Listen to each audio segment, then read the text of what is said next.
मालीपुर नामक गांव में स्वर्णी नाम की औरत रहा करती थी। उनके दोनों बेटे शहर में जाकर काम करा करते थे। बड़ी बहू का नाम प्रतिभा और छोटी बहू का नाम सुनैना था। स्वर्णी और प्रतिभा हमेशा सुनैना को तंग किया करती थी, क्योंकि उनके छोटे बेटे ने सुनैना से शादी अपनी पसंद से की थी और सुनैना एक साधारण परिवार से थी। एक बार बड़ी बहू के हाथ से सास का चश्मा टूट गया। ये क्या कर दिया मैंने। ये तो माँ जी कल ही बनवा कर लाई थी। उनको पता चलेगा तो बहुत गुस्सा होंगी। क्या करूं, क्या करूं मैं अब। प्रतिभा बाहर काम कर रही सुनैना के पास गई और कहा। प्रतिभा बोली।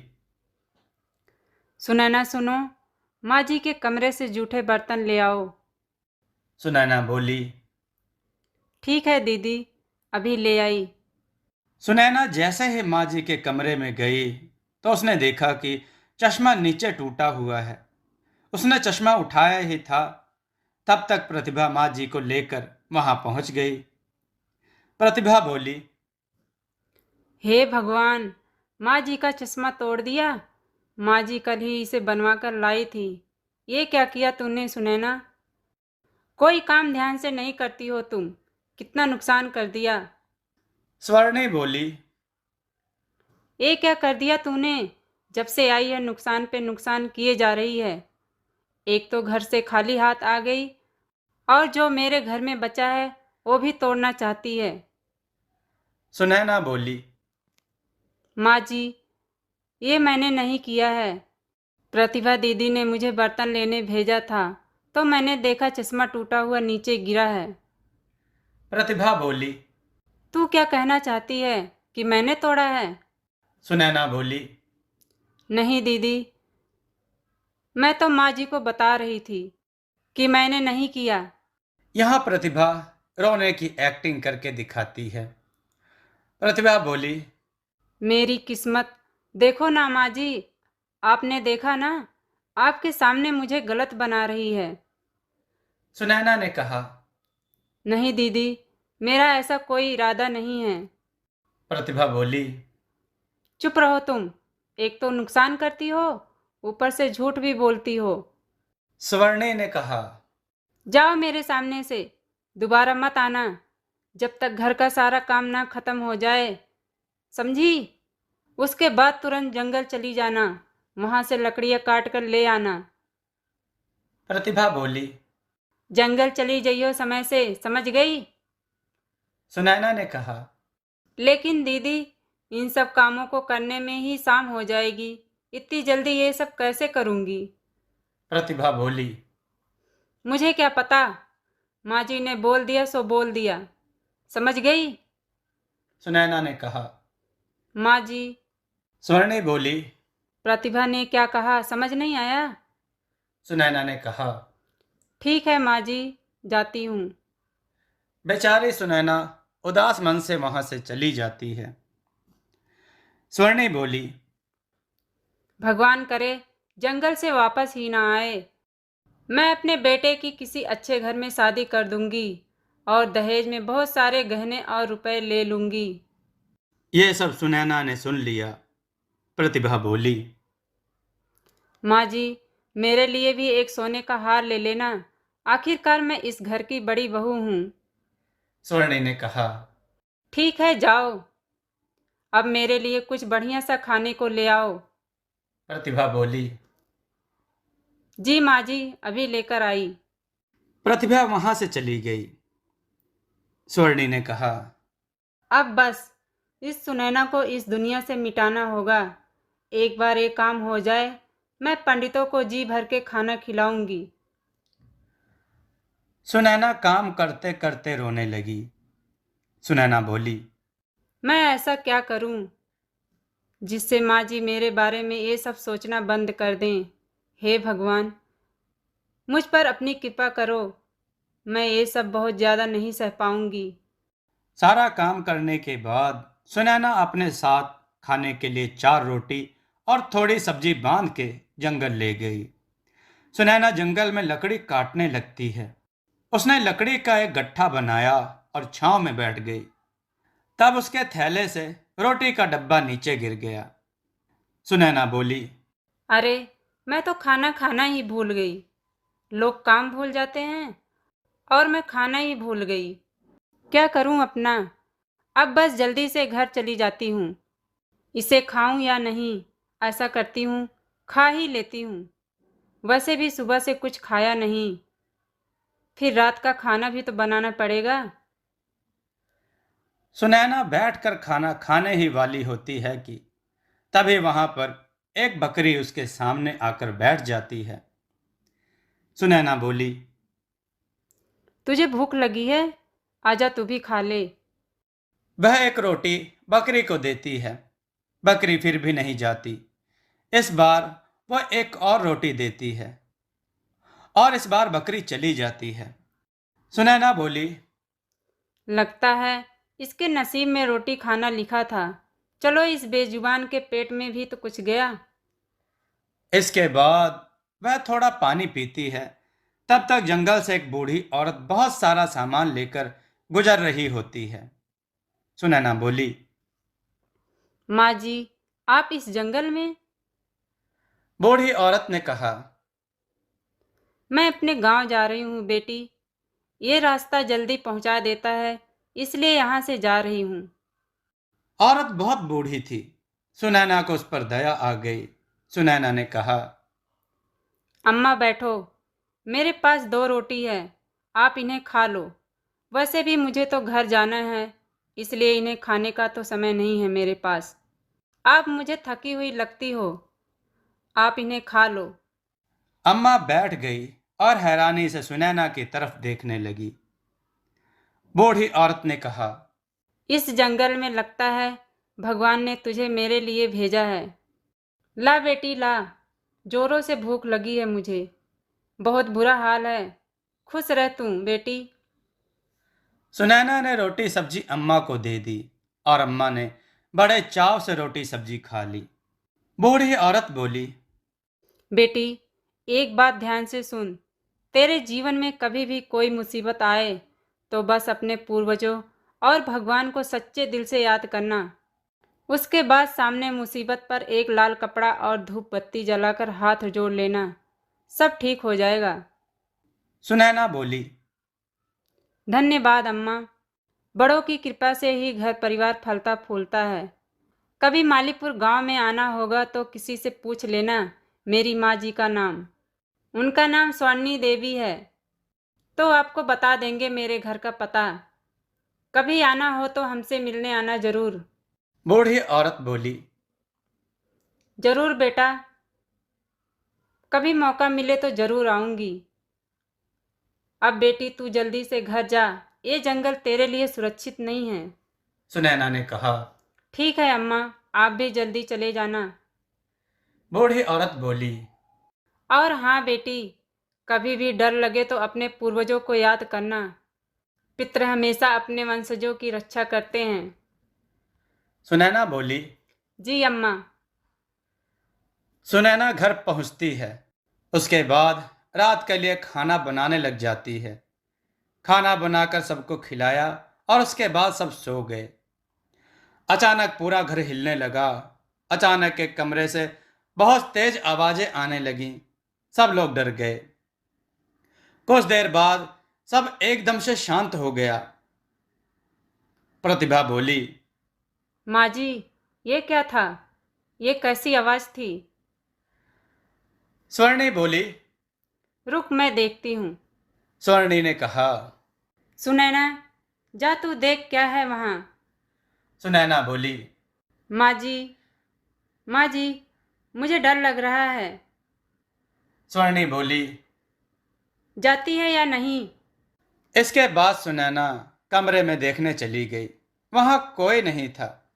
सुनैना बोली, माँ जी, यहाँ तो कुछ भी नहीं है। स्वर्णी ने कहा। ऐसा कैसे हो सकता है? इतनी भयंकर आवाज़ भला किसकी हो सकती है? प्रतिभा बोली।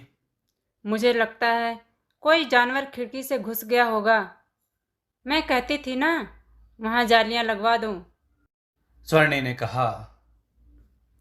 चलो अब जाओ, सब सो जाओ। अगले दिन स्वर्णी ने कहा। सुनैना सुन, वो कपड़े रखे हैं, धो देना सारे। और सारी चादरें भी धोनी हैं। और हाँ, पर्दे भी, समझ गई? सुनैना बोली। जी माँ जी।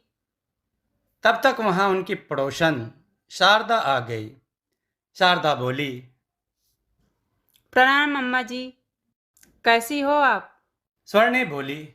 आओ बेटी, तुम कैसी हो? हमारा तो जैसा तैसा वक्त निकल रहा है। शारदा ने कहा। मैं ठीक हूँ माँ जी। आपसे वो शहद लेने के लिए आई हूँ। कुछ दिन पहले आपसे मंगवाया था ना? स्वर्णी ने कहा। अरे हाँ, मैं तो भूल ही गई। क्या करूँ बेटी, उम्र हो गई है। रुक लाती हूँ। स्वर्णी जैसे ही अंदर गई, शारदा तुरंत सुनैना के पास जाकर बोली। शारदा ने कहा। सुनैना, तू दुखी नहीं होती इस बुढ़िया के ऐसे बर्ताव से? जीना मुश्किल किया हुआ है तेरा इसने। कहती हूँ, तू अपने मायके वालों को बता देना। सुनैना बोली। नहीं बहन, मेरे माता पिता गरीब हैं। उन्हें मैं और पीड़ा नहीं दे सकती। मुझे परेशान देख वो और दुखी हो जाएंगे।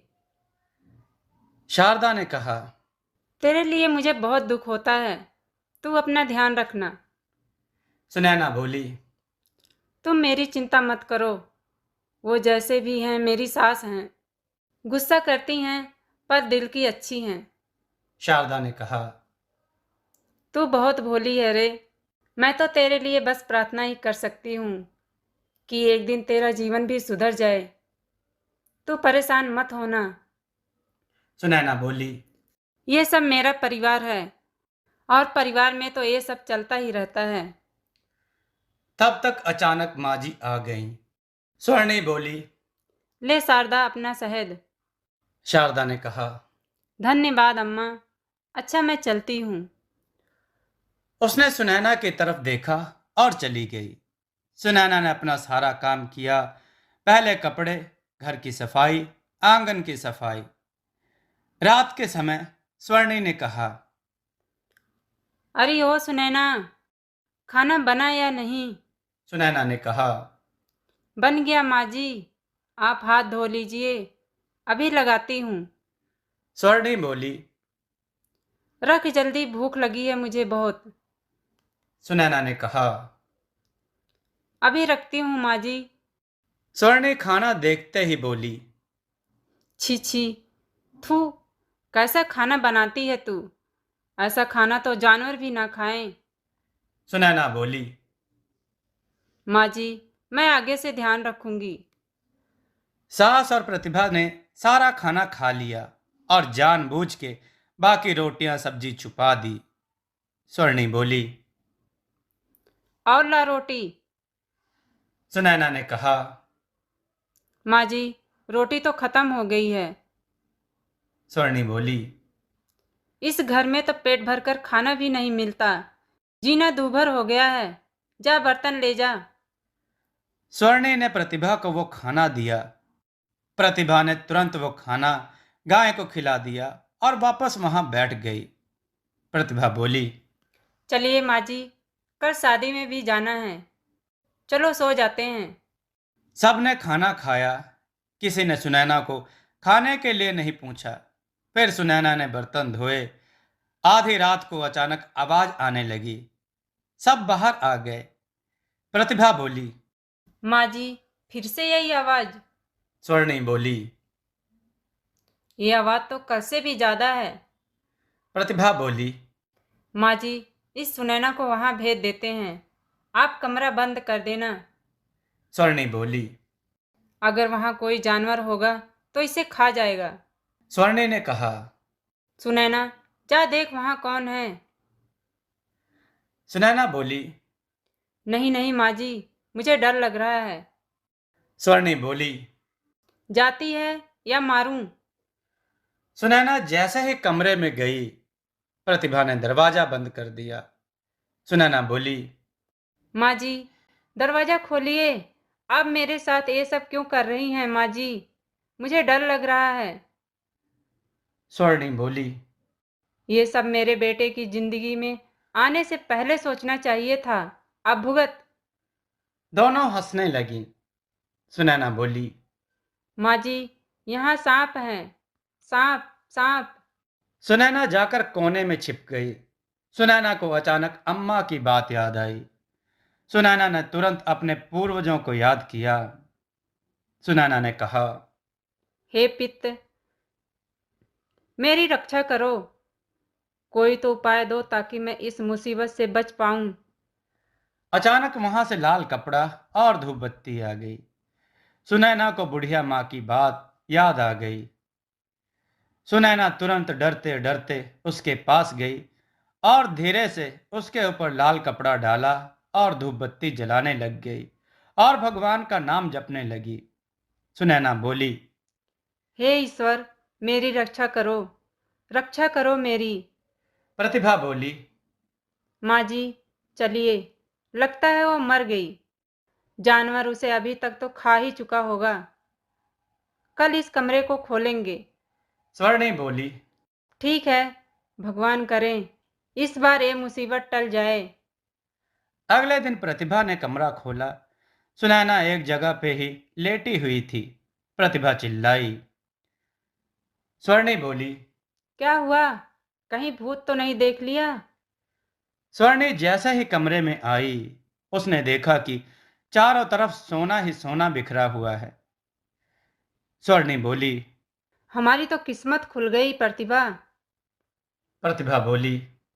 माँ जी, एक साथ दो मुसीबत टल गई। पहली वो मुसीबत और दूसरी गरीबी। आज से हम ऐशो आराम की जिंदगी जिएंगे। माँ जी, देखिए इतना सारा सोना।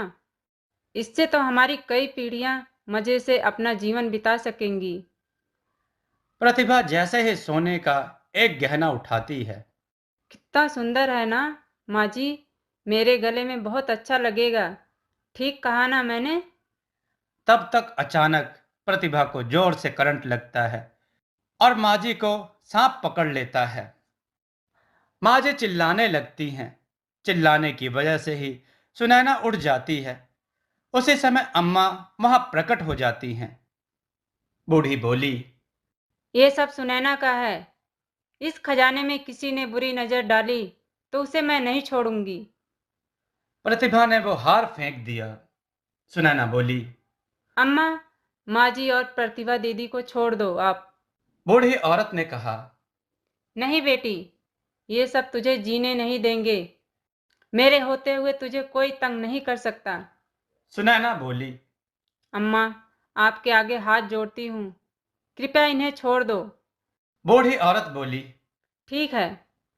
दोनों बच जाती हैं। सुनैना बोली।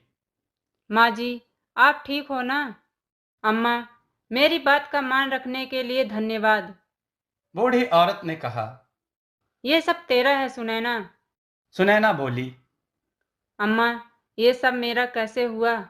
मुझे आप ये सब क्यों दे रही हो? बूढ़ी औरत ने कहा। बेटा, ये तेरा ही था हमेशा से। एक जमाने में तेरे पूर्वजों ने इस खजाने को छुपाया था दुश्मनों से। वो चाहते थे कि ये सब उनके किसी वारिस को मिले जो ईमानदार और नेक हो, ताकि सबका भला कर सके। वो चाहते थे कि दुश्मन इसका गलत इस्तेमाल ना कर पाए। इसलिए उन्होंने इस खजाने की पूजा कराई। इसके बाद एक खजाना सर्प में बदल गया और तब से वो तुम्हारे वंश की सही उत्तराधिकारी की खोज कर रहा था। तुमने जिस बकरी को रोटी खिलाई वो असल में सर्प था, जो भेष बदलकर तुम्हारे सामने बकरी बनकर आया था, ये जानने के लिए कि तुम वही सही उत्तराधिकारी हो कि नहीं। बेटी, तू बहुत भोली है। सब याद रखना, ये खजाना सिर्फ तुम्हारा है। ये कोई मामूली खजाना नहीं है। मंत्रों द्वारा सिद्ध किया गया खजाना है। याद रखना, इस खजाने की सुरक्षा स्वयं सर्पदेव करते हैं। इसलिए सुनैना, तुम इसके खो जाने की चिंता मत करना। ये हमेशा तुम्हारे पास ही रहेगा। तुम्हारा कल्याण हो। सुनैना बोली। माँ जी, ये सब आपका है। इसका जो कुछ भी करना है वो आपकी मर्जी से ही होगा। स्वर्णी बोली। बेटा, मैंने हमेशा से तेरे साथ बुरा किया। तू चाहती तो इतना सारा धन पाके हमें घर से बाहर निकाल सकती थी, पर तू ये सब मुझे दे रही है। क्यों सुनैना? सुनैना बोली। माँ जी, मैं हमेशा चुप रहती थी ताकि एक ना एक दिन आप मेरे प्यार को समझ सको। देखो ना, आज आपको मेरा इस परिवार के प्रति प्रेम समझ आ गया। इससे ज्यादा मुझे और कुछ नहीं चाहिए। प्रतिभा बोली। मुझे माफ कर दो। मैं तुम्हें हमेशा मानना चाहा, लेकिन आज तुमने मुझे बचाकर मेरी नज़रों में अपनी इज्जत और भी बढ़ा दी। आज से मैं हमेशा तुम्हारी बड़ी बहन बन के रहूंगी और तुम्हें कुछ नहीं होने दूंगी। स्वर्णी बोली। सुनैना, इसकी हकदार तू है। ये जिम्मेदारी तुम्हें ही संभालनी होगी। तेरे पूर्वजों का भरोसा है। तू इसलिए अपनी जिम्मेदारी को समझकर वही कर जो तुझे सही लगे। स्वर्णी बोली। जी माँ जी, मैं आपकी बात का मान रखूंगी। इसके बाद सुनैना का परिवार बहुत अमीर हो गया। सुनैना दान पुण्य करने लगी और खुशी खुशी अपने परिवार के साथ रहने लगी। किसी नगर में शीला नाम की एक औरत रहती थी। शीला की जिंदगी का हर पल अपने पति के लिए था। पति के दर्शन किए बिना वह जल ना पीती। एक बार वह अपनी एक सहेली के यहाँ गई। सहेली का पति कहीं परदेश गया हुआ था, लेकिन खाने के लिए सहेली ने नाना प्रकार के स्वादिष्ट व्यंजन पकाए थे। शीला यह देखकर हक्की बक्की रह गई। वह तो पति की अनुपस्थिति में एक बूंद ग्रहण करने की बात न सोच सकती थी, इसलिए उससे ना रहा गया। वह बोली, बहन, तुम कैसी स्त्री हो? तुम्हारे पति तो परदेश में हैं और तुमने अपने लिए इतने तरह तरह के व्यंजन पकाए हैं। भला एक पतिव्रता के लिए यह सब शोभा देता है क्या? सच्ची पतिव्रता तो वह है जो पति को देखे बिना जल तक ना पिए। शीला की सहेली बड़े मुंहफट स्वभाव की थी। दिल के भी वह बड़ी साफ थी। बोली, बहन शीला, यह सब ढकोसलेबाजी मुझसे नहीं चलती। अगर मैं अपने पति के बाहर होने पर भी अच्छा खाना खाती हूं, तो इसका मतलब यह तो नहीं कि मैं उन्हें चाहती नहीं। मैं तो जैसे खुश उनके सामने रहती हूं, वैसे ही उनके पीछे भी। अगर कोई मुझ पर उंगली उठाने पर ही तुला होगा, तो उसे मैं रोक नहीं सकती। बाकी यह तो सिर्फ मैं जानती हूं या मेरा पति कि हम एक दूसरे को कितना चाहते हैं। सहेली के इस जवाब से शीला जल भुनकर रह गई। उसने मुंह चुनियाकर कहा, यह तो सब ठीक है, लेकिन तुम पतिव्रता नहीं हो। पतिव्रता स्त्री के लिए शास्त्रों में लिखा है कि पति की गैर हाजिरी में वह जल तक ना पिए। सहेली ने इसका भी करारा जवाब दिया। बोली, ऐसे शास्त्र मेरे ठेंगे से। अंत में बात यहां तक बढ़ गई कि शीला तुनक कर अपने घर लौट आई। घर आकर सारा किस्सा उसने अपने पति को बताया। पति भी शीला को बहुत चाहता था और उसकी निष्काम पति भक्ति से बहुत प्रभावित था। फिर भी कभी कभी उसे यह जरूर लगता था कि यह सब ढोंग है। अगर पति एक महीने तक घर पर ना रहे, तो क्या कोई स्त्री बिना अन्न पानी के एक महीने तक रह सकती है? और उसे लगा कि यह बिल्कुल असंभव है। अगर कोई जिद्दी स्त्री इस बात पर अड़ी ही रह जाए, तो जीवित नहीं बच सकती।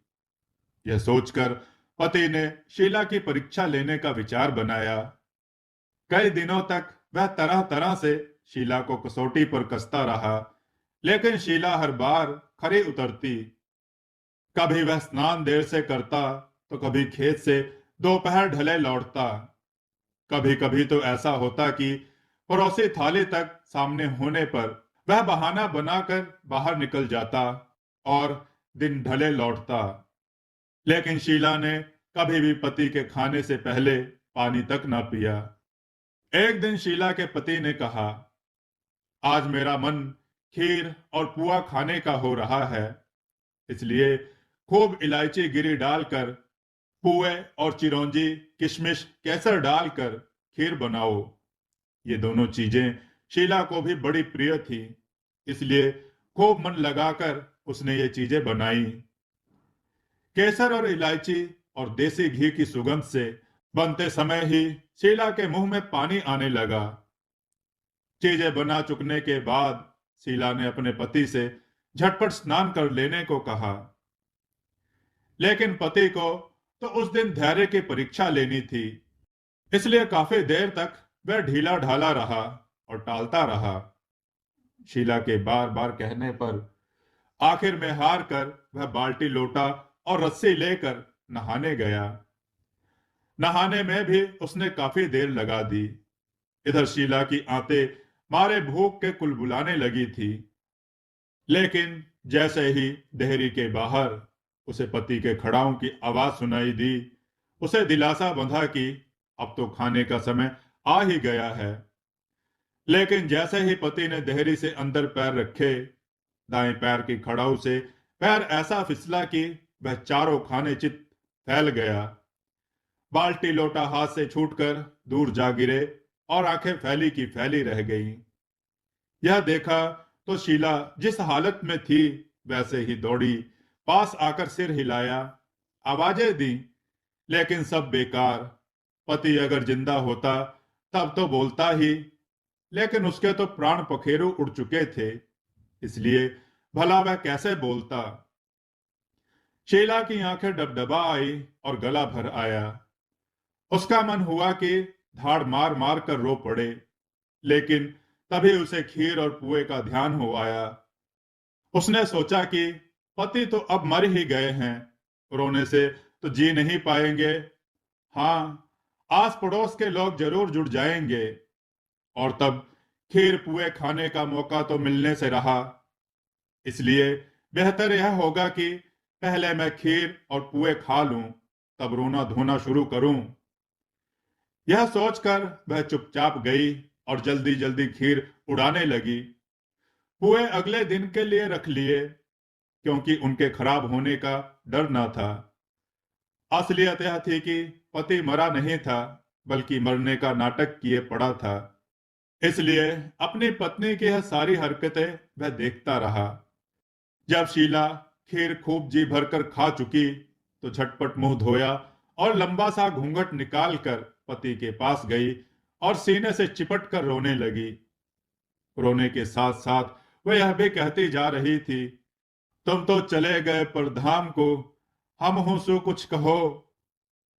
उसका पति कुछ देर तक तो उसके नकली प्रेम और दुख को सहन करता रहा, लेकिन अंत में उससे ना रहा गया और जैसे ही शीला ने अपना जुमला पूरा किया, वैसे ही उसके पति ने उससे मिलता जुलता एक जुमला जड़ दिया, खीर सपौड़ा करे तो पूवन को तो चखो।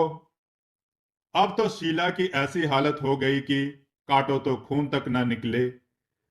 उसे क्या पता था कि उसका पति नाटक किए पड़ा है और उसकी परीक्षा ले रहा है। मन ही मन वह रह रहकर अपने आप को कोसती रही कि यह क्या किया, क्यों न जबान पर काबू रखकर बुद्धि से काम लिया। और उसके बाद फिर कभी किसी ने शीला के मुंह से अपने पतिव्रत धर्म की तारीफ नहीं सुनी। पहले जैसी डींगे हाँकना अब शीला ने बंद कर दिया था। किसी गांव में एक सेठ रहता था। उसका एक ही बेटा था जो व्यापार के काम से परदेश गया हुआ था। सेठ की बहू एक दिन कुएं पर पानी भरने गई। घड़ा जब भर गया तो उसे उठाकर कुएं के मुंडेर पर रख दिया और अपना हाथ मुंह धोने लगी। तभी कहीं से 4 राहगीर वहां आ पहुंचे। बहन, मैं बहुत प्यासा हूं, क्या मुझे पानी पिला दोगी?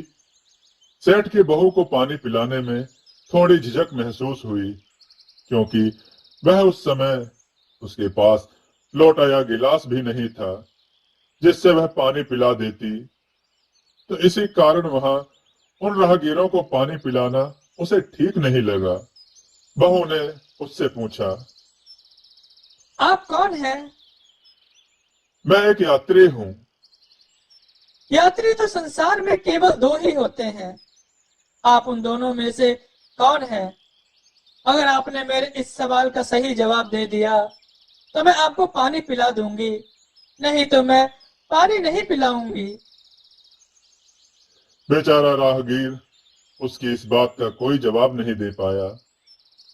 तभी दूसरे राहगीर ने पानी पिलाने की विनती की।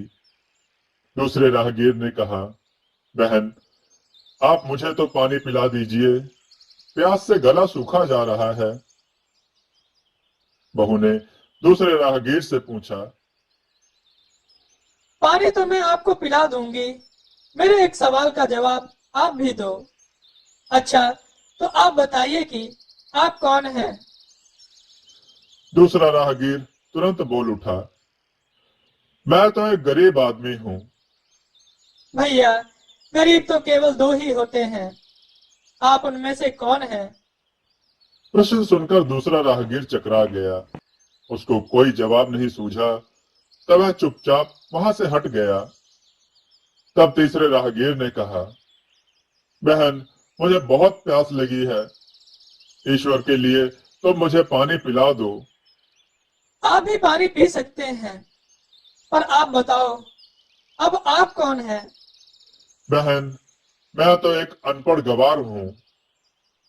अरे भाई, अनपढ़ गंवार तो इस संसार में बस दो ही होते हैं। आप उनमें से कौन हैं?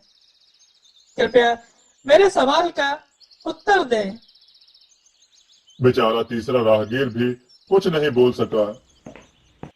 अंत में चौथा राहगीर आगे आया और बोला, बहन, मेहरबानी करके मुझे पानी पिला दें। प्यासे को पानी पिलाना तो बड़े पुण्य का काम होता है। पानी पिलाकर आप पुण्य कमा लें। सेठ की बहू बड़ी ही चतुर और होशियार थी। उसने चौथे राहगीर से पूछा। आप कौन हैं? वह राहगीर अपनी खीस छिपाते हुए बोला, मैं तो बहन बड़ा ही मूर्ख हूँ। क्या बताऊं, जो यहाँ आकर फंस गया, आपसे पानी मांग बैठा। मूर्ख तो संसार में केवल दो ही होते हैं। आप उनमें से कौन हैं?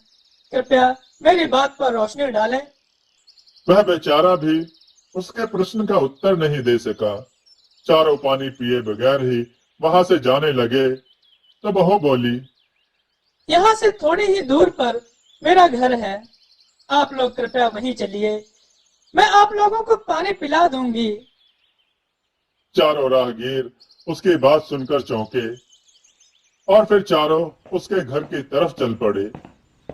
बहू ने इसी बीच पानी का घड़ा उठाया और छोटे रास्ते से अपने घर पहुंच गई। उसने घड़ा रख दिया और अपने कपड़े ठीक तरह से पहन लिए। इतने में वे चारों राहगीर उसके घर पहुंच गए। बहू ने उन सभी को गुड़ दिया और पानी पिलाया। पानी पीने के बाद वे राहगीर अपनी राह पर चल पड़े। सेठ उस समय घर में एक तरफ बैठा यह सब देख रहा था। उसे बड़ा दुख हुआ। वह सोचने लगा, इसका पति तो व्यापार करने के लिए परदेश गया है और यह उसकी गैर हाजिरी में पराए मर्दों को घर बुलाती है, उनके साथ हंसती बोलती है। इसे तो मेरा भी लिहाज नहीं। यह सब देख अगर मैं चुप रहा तो आगे से इसकी हिम्मत और बढ़ जाएगी। मेरे सामने इसे किसी से बोलते बतियाते शर्म नहीं आती तो मेरे पीछे ना जाने क्या क्या करती होगी। फिर एक बात यह भी है कि बीमारी कोई अपने आप ठीक नहीं होती, इसके लिए वैद्य के पास जाना पड़ता है। यही सोचता हुआ वह सीधा मुखिया के पास पहुंचा और अपनी परेशानी बताई। सेठ की सारी बातें सुनकर मुखिया ने उसके बहू को बुलाने के लिए दो लोगों को भेजा और उनसे कहा, तुरंत सेठ की बहू को सभा में उपस्थित किया जाए। मुखिया के लोगों को अपने घर पर आया देख उस सेठ की पत्नी ने अपनी बहू से पूछा, क्या बात है बहू रानी, क्या तुम्हारी किसी से कहा सुनी हो गई थी जो उसकी शिकायत पर मुखिया ने तुम्हें बुलाने के लिए लोग भेज दिए? बहू ने सास की चिंता को दूर करते हुए कहा। नहीं नहीं सासू माँ, मेरी किसी से कोई कहा सुनी नहीं हुई है, आप जरा भी फिक्र ना करें। सास को आश्वस्त कर वह मुखिया के लोगों से बोली। तुम पहले अपने मुखिया से यह पूछकर आओ कि उन्होंने मुझे किस रूप में बुलाया है, बहन, बेटी या फिर बहू के रूप में? किस रूप में मैं उनकी सभा में आऊं? बहू की बात सुन दोनों लोग वापस चले गए। उन्होंने मुखिया को सारी बात बताई। मुखिया ने तुरंत आदेश दिया, पालकी लेकर जाओ और कहना कि उसे बहू के रूप में बुलाया गया है। दोनों नौकरों ने मुखिया की आज्ञा के अनुसार जाकर सेठ की बहू से कहा, मुखिया जी ने आपको बहू के रूप में आने के लिए पालकी भेजी है। बहू उसी समय पालकी में बैठकर राजसभा में जा पहुंची। मुखिया ने बहू से पूछा, तुम दूसरे पुरुषों को घर क्यों बुला लाई जबकि तुम्हारा पति घर पर नहीं है? मुखिया जी, मैंने तो केवल कर्तव्य का पालन किया। प्यासे पथिकों को पानी पिलाना कोई अपराध नहीं, यह हर गृहिणी का कर्तव्य है। जब मैं कुएं पर पानी भरने गई थी, तब तन पर मेरे कपड़े अजनबियों के सम्मुख उपस्थित होने के अनुरूप नहीं थे। इसी कारण उन राहगीरों को कुएं पर पानी नहीं पिलाया। उन्हें बड़ी प्यास लगी थी और मैं उन्हें पानी पिलाना चाहती थी, इसलिए उनसे मैंने मुश्किल प्रश्न पूछे और जब वे उसका उत्तर नहीं दे पाए तो उन्हें घर बुला लाई। घर पहुंचकर ही उन्हें पानी पिलाना उचित था। मुखिया को बहू की बात ठीक लगी। मुखिया को उन प्रश्नों के बारे में जानने की बड़ी उत्सुकता हुई जो बहू ने चारों राहगीरों से पूछे थे। मुखिया ने सेठ की बहू से कहा, भला मैं भी तो सुनूं कि वे कौन से प्रश्न थे जिनका उत्तर वे लोग नहीं दे पाए, जरा एक बार हमें भी बताएं। बहू ने तब वे सभी प्रश्न दोबारा दोहराए। बहू के प्रश्न सुन मुखिया और सभासद चकित रह गए। फिर मुखिया ने उससे कहा, तुम खुद ही इन प्रश्नों के उत्तर दो, हम अब तुमसे यह जानना चाहते हैं। मुखिया जी, मेरी दृष्टि में पहले प्रश्न का उत्तर है कि संसार में सिर्फ दो ही यात्री हैं, सूर्य और चंद्रमा।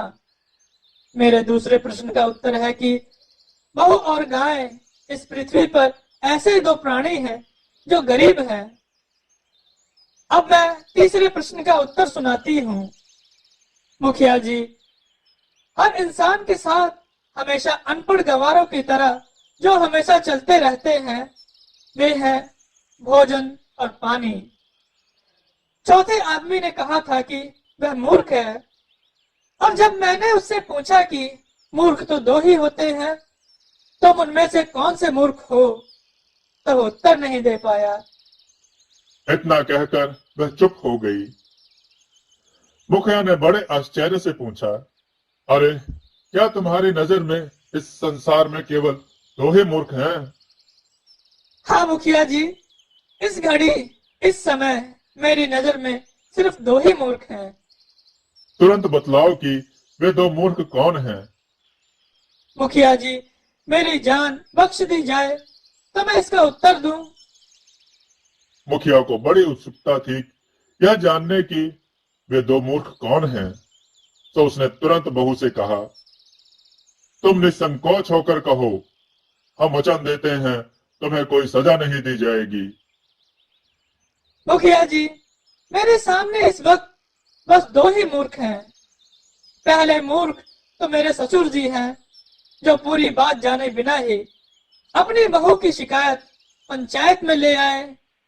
अगर इन्हें शक हुआ ही था तो यह पहले मुझसे पूछ तो लेते, मैं खुद ही इन्हें सारी बातें बता देती।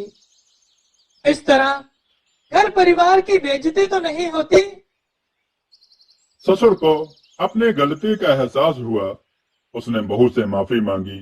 उसने कहा, बहू, मुझे माफ कर दो, मुझसे बहुत बड़ी भूल हो गई। मुझे यह बात विचारनी चाहिए थी।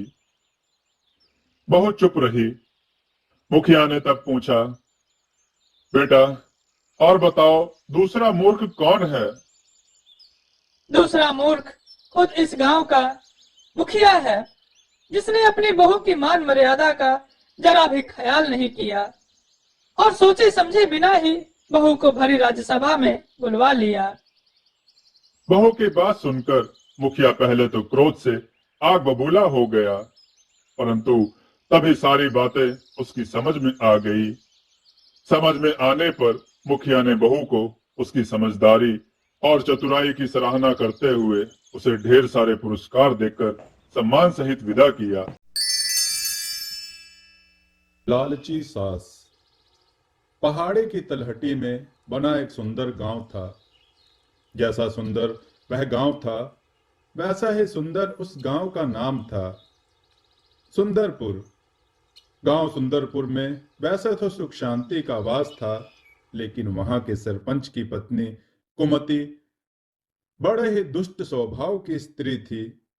उसके कुटिल स्वभाव से सभी घर वाले परेशान थे, लेकिन अपनी सीधी साधी बहू सुकन्या को वह बहुत ज्यादा ही परेशान करती थी। उसे सताने में कुमति को विशेष आनंद आता था। बेचारी सुकन्या सुबह मुंह अंधेरे बिस्तर से उठकर काम पर जुट जाती और अर्धरात्रि होने पर कहीं बिस्तर में सोने को मिलता। इस पर भी कुमति की निगाहों में सुकन्या खटकती रहती।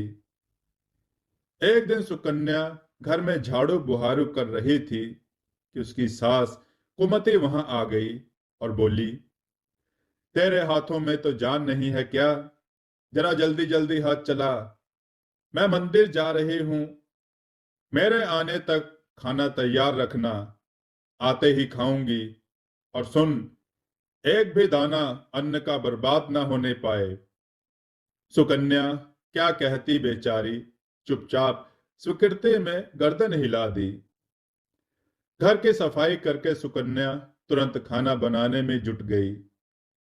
खाना बनाते समय वह सोच रही थी, एक पल के लिए भी तो चैन की सांस नहीं ले पाती, लेकिन सासू जी हैं कि हर काम में नुक्स निकालती हैं। उनके ताने देने की आदत ना जाने कब जाएगी। तभी बाहर से दरवाजा खटखटाने की आवाज आई। सुकन्या ने सोचा, अभी भोजन तैयार ही हुआ है, लगता है सासू जी जल्दी लौट आई हैं। उसने उठकर दरवाजा खोला तो देखा एक सन्यासी खड़ा था। वह बोला, बेटी, तेरा सुहाग अमर रहे, बाबा को कुछ भोजन करा दे। सुकन्या बहुत ही सुशील एवं संस्कारी स्त्री थी। उसने सोचा, साधु महाराज को भोजन तो करा दूं, पर कहीं उसकी सास कुमति आ गई तो खैर नहीं। कुछ देर सोच विचार करने के बाद उसने सन्यासी को भोजन करने हेतु अंदर आने को कहा। उसके मन में पुकार उठी, सास से कैसा डरना, मैं अपने हिस्से का भोजन दे रही हूं। वह साधु को भीतर ले गई और आतिथ्य धर्म का पालन करते हुए उसे भोजन कराने लगी। अभी साधु भोजन कर ही रहा था कि सुकन्या की सास आ गई। साधु को घर के भीतर बैठे भोजन करता देख उसका पारा सातवें आसमान पर जा चढ़ा। बोली, यहां कोई भंडारा या लंगर नहीं चल रहा, उठ भिखमंगे, बाहर निकल। सुकन्या ने सास को रोकने की चेष्टा की, लेकिन उस दुष्ट स्त्री ने सन्यासी को धक्के मारकर घर से निकाल दिया। अब उसका क्रोध सुकन्या पर टूटा। तुमसे कहा था अन्न का एक भी दाना बर्बाद ना करना, और तू? सुकन्या डरते डरते बोली, मैंने तो उसे अपने हिस्से का भोजन दिया था, इसमें इतना भला बुरा कहने की क्या बात है? अतिथि तो भगवान स्वरूप होता है। आतिथ्य धर्म का पालन तो हर गृहस्थ को करना चाहिए। काफी देर तक सास बहू की तकरार चलती रही। अंत में उस कुटिल सास ने सुकन्या को भी धक्के मारकर घर से निकाल दिया। वह बेचारी रोती कलपती दरवाजा पीटती रह गई, लेकिन कुमति तो जैसे पत्थर बन गई थी। उसका दिल न पसीजा। अब सुकन्या के पास एक ही रास्ता शेष बचा था कि अपने घर लौट जाए। उसका मायका वहां से काफी दूर था और बीच में घना जंगल भी पड़ता था। सुकन्या भूख प्यास से निढाल चली जा रही थी। अचानक जोरों से बादल गरजे और मूसलाधार वर्षा शुरू हो गई। वर्षा से बचने के लिए उसने एक पेड़ की शरण ली, लेकिन वर्षा का वेग इतना तीव्र था कि बचना मुश्किल हो गया। उसी पेड़ में एक कोटर बना था। सुकन्या यह सोचकर उसमें घुस गई कि वर्षा रुकने पर बाहर निकल आऊंगी। वास्तव में वह पेड़ दो राक्षसियों का निवास स्थान था। वो भी वर्षा से परेशान होकर पेड़ की ओर आ रही थी। एक बोली, अब तो चला भी नहीं जाता, वरना मन तो कर रहा था कि सोना टापू चली जाऊं। दूसरी राक्षसी बोली, इसमें क्या बड़ी बात है, यह पेड़ हमें अभी उड़ाकर वहां पहुंचा देगा। कहकर दोनों पेड़ की शाख पर बैठ गईं।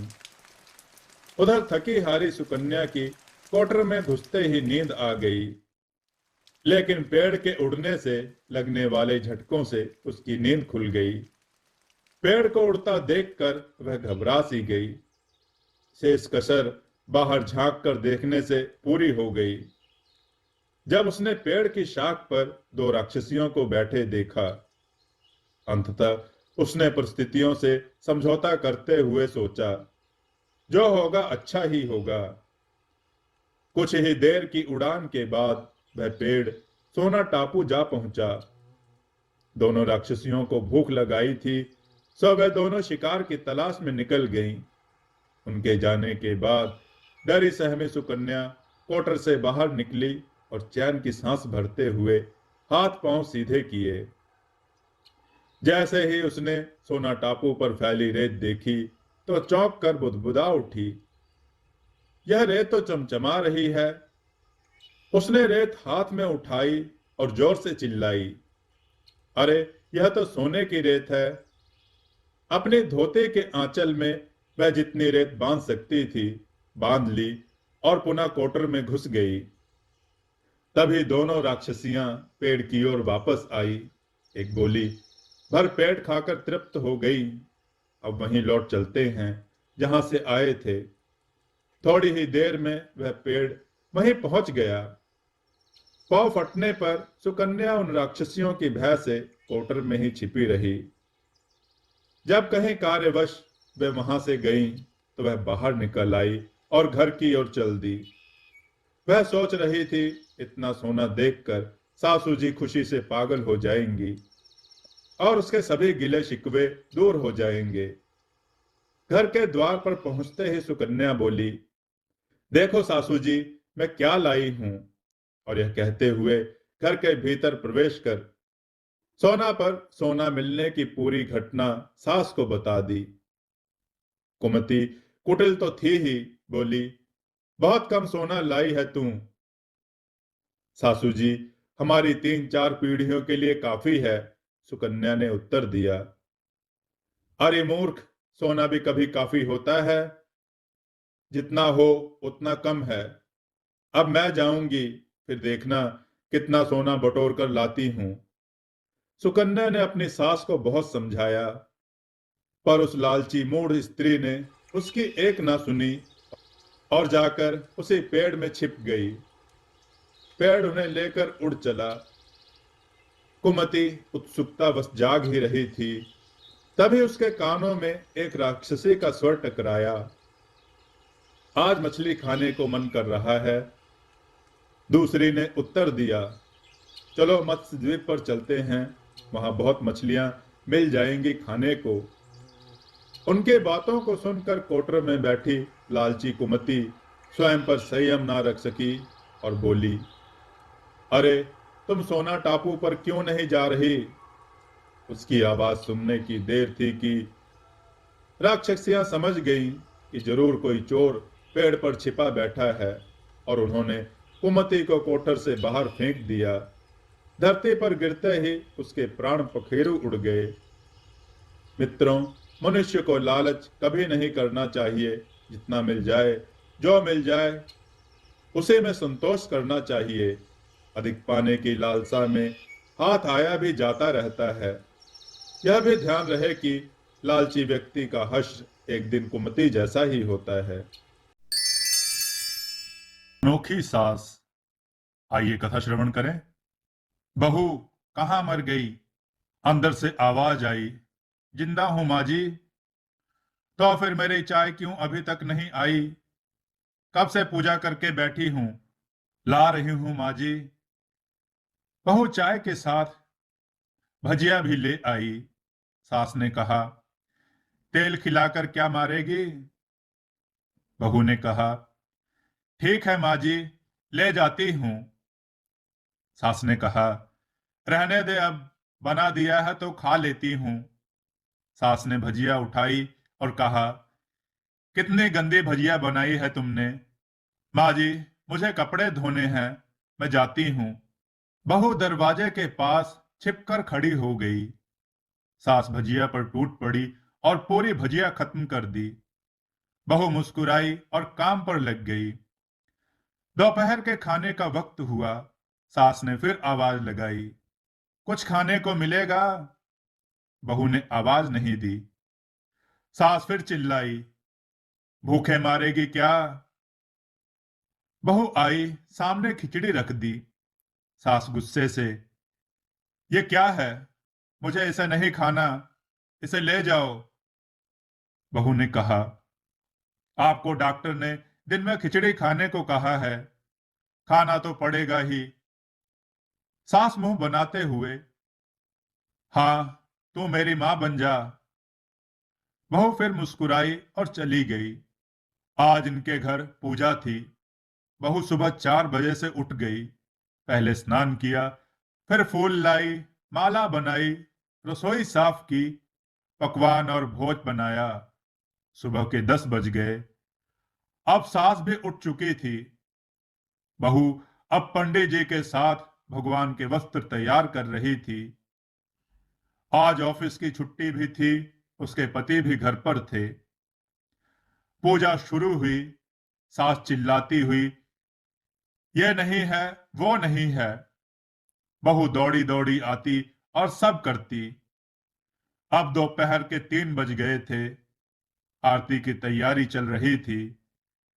पंडित जी ने सबको आरती के लिए बुलाया और सबके हाथों में थाली दी। जैसे ही बहू ने थाली पकड़ी, थाली हाथों से गिर पड़ी। शायद भोज बनाते हुए बहू के हाथों में तेल लगा रह गया, जिसे वह पोंछना भूल गई थी। सारे लोग तरह तरह की बातें करने लगे। कैसी बहू है, कुछ नहीं आता, एक काम भी ठीक से नहीं कर सकती, ना जाने कैसी बहू उठा लाए।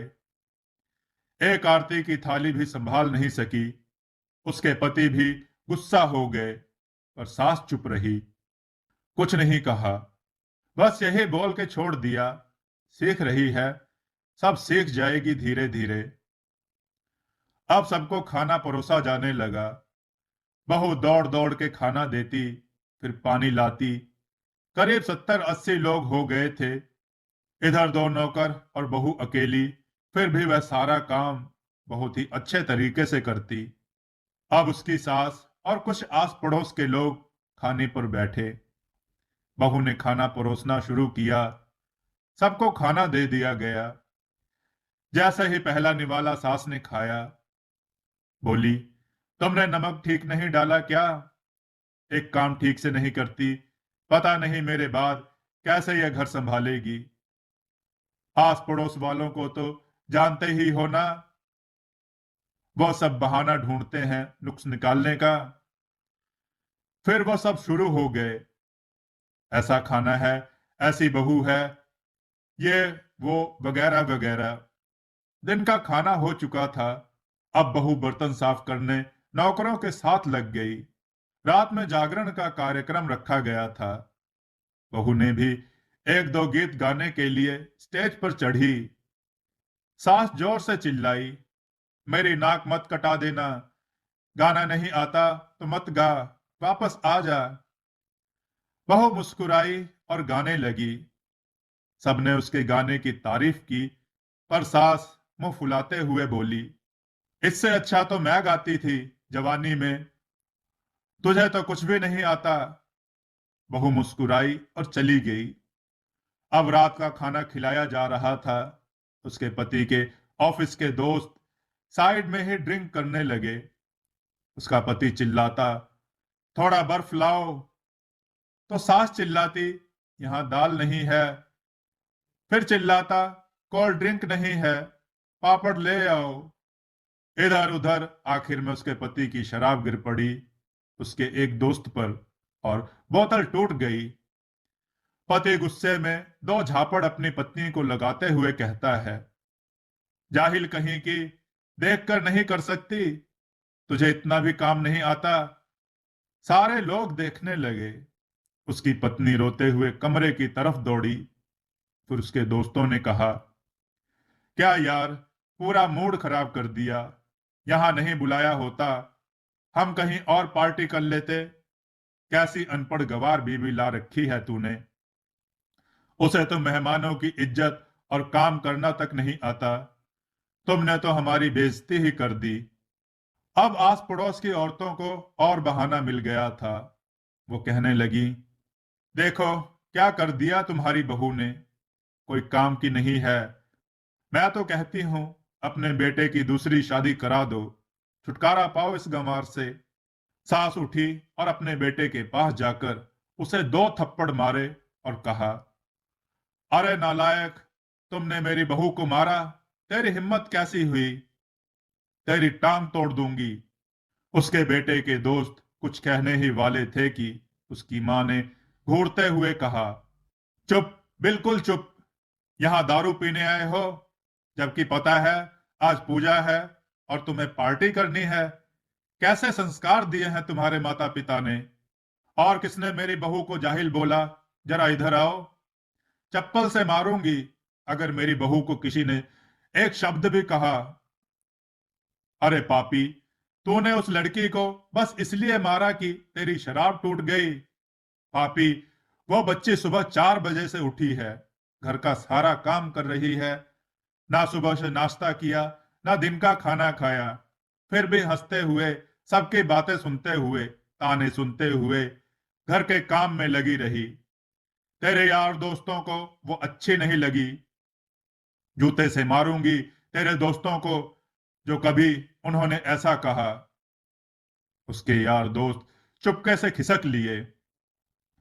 अब सास बहू के कमरे में गई और बहू का हाथ पकड़कर बाहर लाई। सबके सामने कहने लगी, किसने कहा था अपनी बहू को घर से निकाल के दूसरी बहू ले आना, जरा सामने आओ। कोई सामने नहीं आया। फिर सास ने कहा, तुम जानते भी क्या हो इस लड़की के बारे में, ये मेरी माँ भी है, बेटी भी। माँ इसलिए मुझे गलत काम करने पर डांटती है और बेटी इसलिए कभी कभी मेरे दिल की भावनाएं समझ जाती है। मेरे दिन रात सेवा करती है, मेरे हजार ताने सुनती है, पर एक शब्द भी गलत नहीं कहती, ना सामने ना पीठ पीछे। और तुम कहते हो दूसरी बहू ले आऊं, याद है ना छुटकी की दादी, अपनी बहू की करतूत। सास ने गुस्से से पड़ोस की महिला को कहा, अभी पिछले हफ्ते ही तुम्हें मियां बीबी भूखे छोड़ घूमने चले गए थे। मेरी इसी बहू ने 7 दिनों तक तुम्हें घर पर खाना पानी, यहां तक कि तुम्हारे पैर दबाने जाती थी, और तुम इसे जाहिल बोलती हो। जाहिल तो तुम सब हो जो कोयले और हीरे में फर्क नहीं जानते। अगर आइंदा मेरी बहू के बारे में किसी ने एक लफ्ज भी बोला तो मुझसे बुरा कोई नहीं होगा, क्योंकि ये मेरी बहू नहीं, मेरी बेटी है। बहू सिसकियां लेते हुए फिर अपने कमरे में चली गई। सास ने एक प्लेट उठाई और भोजन परोसा, बहू के कमरे में खुद ले गई। सास को भोजन लाते देखा तो बहू ने कहा, अरे माँ जी, आप क्या कर रही हो? मैं खुद ले आती। सास ने प्यार से ताना मारते हुए कहा। डर मत, इसमें जहर नहीं है। मार नहीं डालूंगी तुझे। तुझे नई सास चाहिए होगी, पर मुझे अभी तू ही मेरे घर की बहू चाहिए। बहू ने अपनी सास को रोते हुए गले लगा लिया। सास भी रो दी पहली बार और कहा, चल खाना खा ले। फिर मजाक करते हुए कहा, फिर मेरे पैर दबाने चले आना, और यह ख्याल में मत लाना कि सास पैर बोलती है किसी दिन मैं इसका गला दबा दूंगी, क्योंकि कभी मैं भी यही सोचती थी। दोनों खूब हंसने लगी। एक बुढ़िया थी, उसका एक ही अकेला बेटा था। रात के वक्त वह अंधा हो जाता था, यानी दिखाई नहीं देता था। बुढ़िया ने किसी तरह गोलमाल करके एक रिश्ता ढूंढा और उसकी शादी रचाई। लड़की सुंदर थी, उसके मायके वाले भी अच्छे लोग थे, मगर बुढ़िया इतनी चतुर थी कि बहू या उसके परिवार वालों के आगे उसने यह रहस्य बनाकर रखा कि लड़का रात के समय अंधा हो जाता है, यानी उसको दिखाई नहीं देता। मगर सोचिए, यह सच कब तक छिपाया जा सकता था। शादी के बाद पहला त्योहार दिवाली आई। परंपरा के अनुसार लड़की के घर से न्योता आया। अब बुढ़िया को चिंता हुई, जाना तो था ही। उसने बेटे को सावधान करते हुए कहा, तुम बहुत सावधान रहना, रात को तुम्हें कुछ भी दिखाई नहीं देता, और यह बात बहू के घर वाले नहीं जानते। तुम ऐसा करना कि रात को बाहर नहीं निकलना, कहीं इधर उधर नहीं घूमना, दिन रहते यात्रा करना। दूसरा यह कि वहां एक दिन रहकर लौट आना। मेरी बात अपने गांठ बांध लो, अन्यथा हम लोगों की बहुत बेइज्जती होगी। अपनी माँ के कहे अनुसार वह दिन रहते ससुराल पहुंचने के लिए बहुत तेजी से चल पड़ा। मगर कितनी भी कोशिश करने पर भी अंधेरा होने से पहले वह वहां पर पहुंच नहीं सका। उसकी नजर धुंधली हो गई। वह अनजाने में अपने ससुराल के सामने के कूड़े के ढेर पर बैठ गया। वह वहां बैठा और उसकी सासू माँ कूड़ा फेंकने वहां आई। अंधेरा था, इसलिए उसने दामाद को नहीं देखा। उसने कूड़ा उसके सर पर फेंक दिया। दामाद बेचैन हो उठा तो सासू ने उसे पहचाना कि यह कोई और नहीं, अपना दामाद ही है। जो होना था वो हो चुका, अब उसे पछताना ही था। उसने बहुत मंसूबे बना रखे थे। दामाद पहली बार घर आ रहा है तो उसकी खूब अच्छी आवभगत करूंगी। धूमधाम से त्योहार बनाएंगे। रिश्तेदार और पड़ोसियों के आगे उसका सत्कार करेंगी। मगर छी, यह क्या हो गया। उसको रोना आ गया। शर्म के मारे वह तेजी से घर के अंदर भाग गई। सड़क पर उसका 10 साल का बेटा भैंस को भगाता हुआ घर लौट रहा था। उसको देखते ही उसने कहा, बेटा, तुम्हारे जीजा जी आए हैं, मगर पता नहीं क्यों वे हमारे घर के कूड़े वाले ढेर पर बैठ गए हैं। शायद पेशाब करने बैठे होंगे। मैं उन्हें वहां बैठे देख नहीं पाई, उनके ऊपर कूड़ा फेंक दिया। उन्हें मुझ पर गुस्सा आया होगा।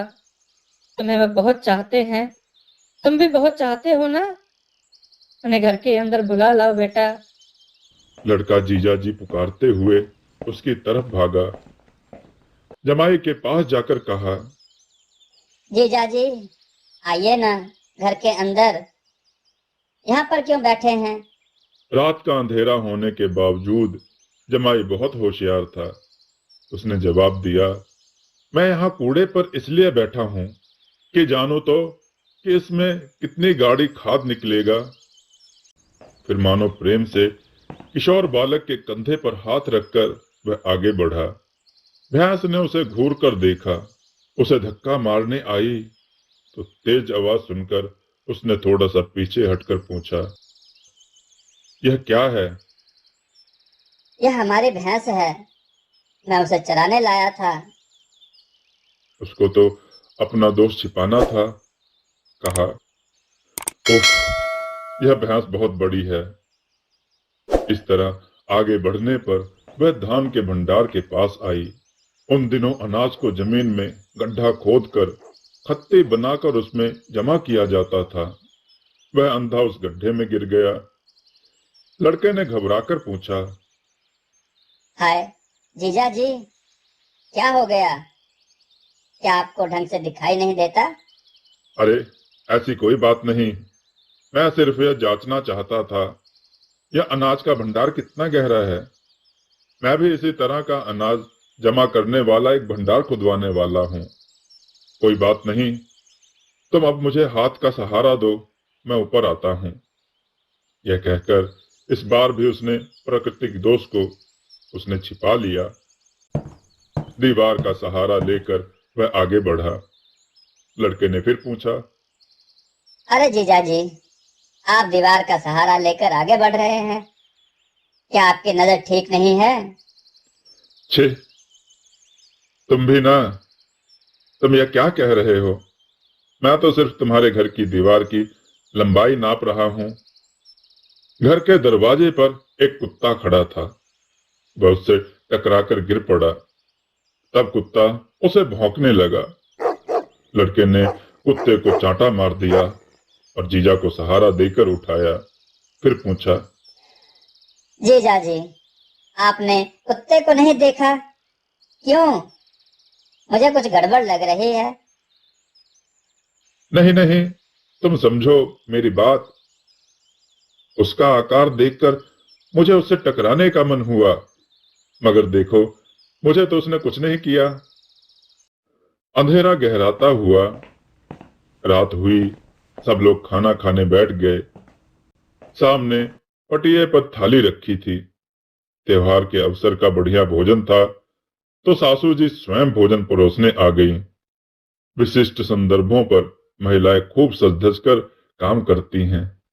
सासू जी नूपुर और चूड़ियां पहनकर परोस रही थीं। चूड़ियों की खनखनाहट से जमाई साहब ने समझा कि कुत्ता दोबारा आ गया है। वह डर गया। घबराहट में आवाज सुनकर उस तरफ अपनी प्लेट फेंक कर मारी। वह प्लेट सास के पांव पर लगी। वह घबराहट में रसोई की तरफ भागी। सासू को लगा कि जमाई गुस्से में उससे बदला ले रहा है। एक तो यह कि उसके सिर पर कूड़ा डाल दिया था, और दूसरी वजह यह कि बेटी को परोसने भेजना था। रात को खाना खाने के बाद पति पत्नी दोनों कमरे में लेटे। बाकी लोग नीचे बाहर के बरामदे में लेटे थे।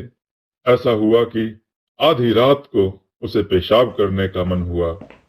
अंधेरे में लड़खड़ाते हुए दीवार का सहारा लेकर किसी तरह वह पिछवाड़े तक गया। काम पूरा होने पर उसे मकान का दरवाजा नहीं दिखा। भटक कर वह उस जगह पहुंचा जहां सासू जी सो रही थी। यह सोचकर कि वह अपनी पत्नी है, उसने सासू के पांव छू लिए। अंधेरे में सासू जी ने समझा कि कोई चोर है। उसने चिल्लाकर पूछा। कौन है?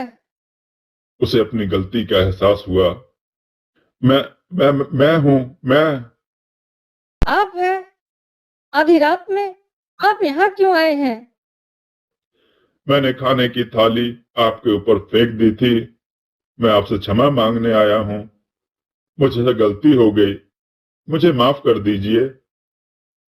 जमाई की बात सुनकर सासू जी बेचैन हो गई। कहने लगी, कोई बात नहीं बेटा, आप अब कमरे में जाएं और जाकर सो जाएं। मुझे उस बात का तनिक भी दुख नहीं। उधर आधी रात में इस शोर को सुनकर उसकी पत्नी की समझ में नहीं आया कि बाहर क्या हो रहा है। उसे सिर्फ यह पता था कि उसका पति पेशाब करने गया हुआ है। उसने सोचा, माफी तो सुबह भी मांगी जा सकती है। आधी रात में इन लोगों की आवाज सुनकर पड़ोसियों को कुछ गलत फहमी ना हो जाए, यह उचित नहीं रहेगा। वह बाहर आकर मामले को सुबह निपटाने के लिए कहकर पति का हाथ थामकर अंदर ले गई। रात बीती, सुबह हुई। जमाई उठकर अपने गांव जाने की तैयारी में लग गया। कहने लगा, अम्मा, मैं बहुत व्यस्त हूं, बहुत काम है, जाने दो। इस तरह अपनी बीवी को मनाकर सास ससुर से कहकर अपने घर के लिए निकल पड़ा। किसी को भी पता नहीं चला कि वह रात का अंधा है। अपने इस कुशल व्यवहार पर खुशी मनाते हुए वह भी अपने गांव लौट आया।